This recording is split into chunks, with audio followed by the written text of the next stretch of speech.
नमस्कार मित्रों हमारे देश में एक और भी एक हॉबी जिसे आप कह सकते हैं। लोगों को एक इस बात की बड़ी दिलचस्पी होती है वो खेल खेलने में, और वो खेल है किसी भी वस्तु को आसानी से स्वीकार नहीं करना।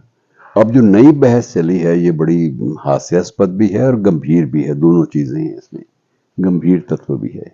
ये बहस हनुमान चालीसा को लेकर है।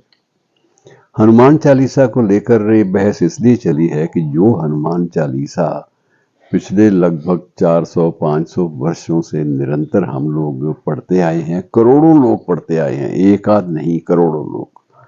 और करोड़ों लोग जिसका पाठ करते हैं, लगभग हर रोज करते हैं, कुछ लोग तो अधिकांशतया, और कुछ लोग संकट की स्थिति में जिसका पाठ करना सबसे बड़ा अचूक उपाय, अमोघ उपाय मानते हैं।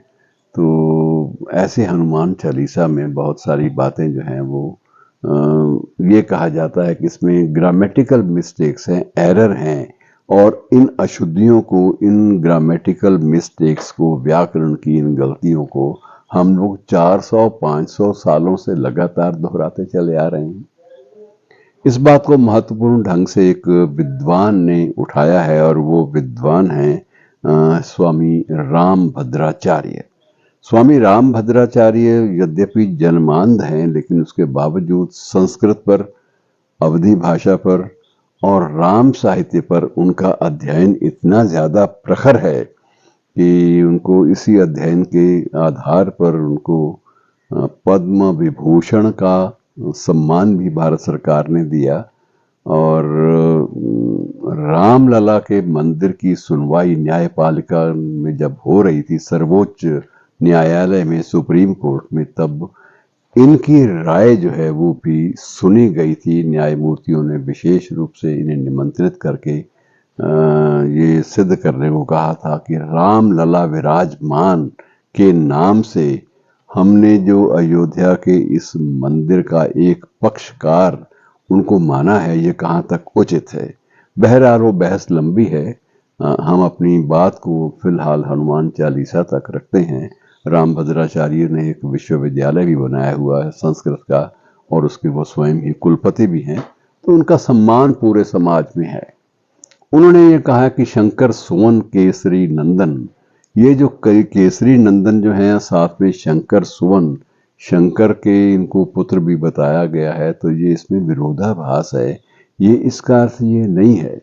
इसलिए इसको, क्योंकि अशुद्धि चली आ रही है और गीता प्रेस गोरखपुर द्वारा प्रकाशित हनुमान चालीसा में चली आ रही है, तो उसका निवारण तो होना चाहिए। हमने धार्मिक कारणों से उसका निवारण, अशुद्धि को दूर ही नहीं किया, और वो निरंतर वर्षों से चली आ रही है। तो इसको जहां तक हो सके शुद्ध रूप देना चाहिए। अब दूसरे जो पक्षधर हैं उनका ये कहना है कि ये गीता प्रेस गोरखपुर को सर्वाधिक प्रामाणिक प्रकाशक माना जाता है राम कथा का। श्री रामचरितमानस है, विनय पत्रिका है, और जितनी भी तुलसीदास कृत जो रचनाएं हैं उन सब का प्रकाशन वहीं से होता है। और इसके प्रकाशन में हनुमान प्रसाद पोद्दार जैसे विद्वान का भी इसमें पूरा पूरा दखल रहता था, और उन्होंने हर चीज को, हर वस्तु को बड़े ढंग से परखते हुए इसके प्रकाशन की अनुमति दी थी। लेकिन श्री राम भद्राचार्य जी का कहना है कि ये तो ठीक है कि पोद्दार जी के, मैं उनको नीचा नहीं दिखाना चाहता, उनका जो काम है वो तो बड़ा अद्भुत है, दोनों का, जयदयाल गोविंद का और श्री पोद्दार का। लेकिन इस बात का भी संभावना से इनकार नहीं किया जा सकता कि उन्होंने जो प्रूफ पढ़े हों उसमें उन्होंने करेक्शंस भी कर दी हो, अशुद्धियां पेन से मार्क भी कर दी हों, दर्ज भी कर दी हों, लेकिन उन प्रूफ का तो कोई रखता नहीं है संभाल कर। उसके बाद ये मुद्रण में अगर गलतियां चली गई हैं तो उसके बाद ना तो उन्होंने देखा ना किसी और ने, और निरंतर लगातार पिछले वर्षों से, कई दशकों से वही कृतियां और वही जो हनुमान चालीसा का जो स्वरूप है उसको उसी रूप में ही पढ़ा जा रहा है, और उसी रूप में ही उसको बोला जा रहा है, उसका उच्चारण होता है। तो अशुद्ध उच्चारण से किसी भी आध्यात्मिक मंत्र का या आध्यात्मिक कविता का जो स्वरूप है वो बिगड़ जाता है, और उसके परिणाम उसमें श्रद्धा रखने वाले के लिए भी सिद्ध ठीक नहीं हो सकते। वह भी कहीं ना कहीं इस बात का दोषी बन जाता है अनचाहे में, कि उसने भी एक मंत्र का या एक काव्य का अशुद्ध जाप निरंतर परसों तक जारी रखा है। ये अपराध बोध जब आदमी के मन में आएगा तो कितना बुरा होगा। तो उनका ये आग्रह है कि इसको पुनः जरा देख लिया जाए, जांच लिया जाए, और जांच कर इसकी अशुद्धि जो है उसको दूर कर दिया जाए। अब इसको लेकर भी बहुत सारे कि वास्तविक स्वरूप कौन सा माना जाए, इसको लेकर भी बहस विद्वानों में जारी है। और इनकी ये बात भी आपसे मैं बांट लूं कि हनुमान चालीसा के जो हस्तलिखित पांडुलिपियां हैं वो 6 हैं कुल, और शिलालेखों पर भी इसे लिखा गया है।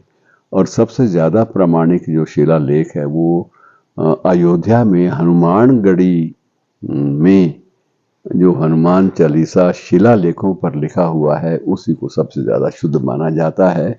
और उसकी शुद्धि के बारे में स्वयं स्वामी रामभद्राचार्य भी सहमत हैं। तो इस पर अभी बहस का माहौल बना हुआ है, चर्चा चल रही है, और वो सभी पांडुलिपियों को एकत्र एक स्थान पर लाकर जो वैज्ञानिक दृष्टि से देखने वाले विद्वान हैं वो उसका आकलन कर रहे हैं कि जो जो आपत्तियां उठाई जा रही हैं क्या ये आपत्तियां उचित हैं। सबसे बड़ी बात यह है कि इसमें ये मूल रूप से अवधी में है, अवधी भाषा में ही सारी ये कृतियां हैं गोस्वामी जी की। और अवधी भाषा में कुछ एक बातों के अर्थ हम लोग सिर्फ अध्यात्म में अंध आस्था के कारण ज्यादा उसमें हम मीन मेख नहीं निकालते कि जो आया है उसको सच्चे मन से पढ़ दो। अब कुछ लोगों का ये भी कहना है कि जब आपने पाठ करना है किसी चीज का और श्रद्धा भाव से करना है और आपका मूल उद्देश्य हनुमान जी की आराधना है, तो इन चक्रों में क्या फर्क क्यों पड़े आदमी एक या दो अशुद्धियों के पीछे इतना बड़ा बवंडर वितंडावाद जिसे वो कहते हैं कि बहुत बड़ा बवंडर जो है खड़ा कर दिया जाए, ये भी तो उचित नहीं है। बहरहाल ये बहस जारी है और रोचक है, इसकी परिणामों की प्रतीक्षा कीजिए। धन्यवाद।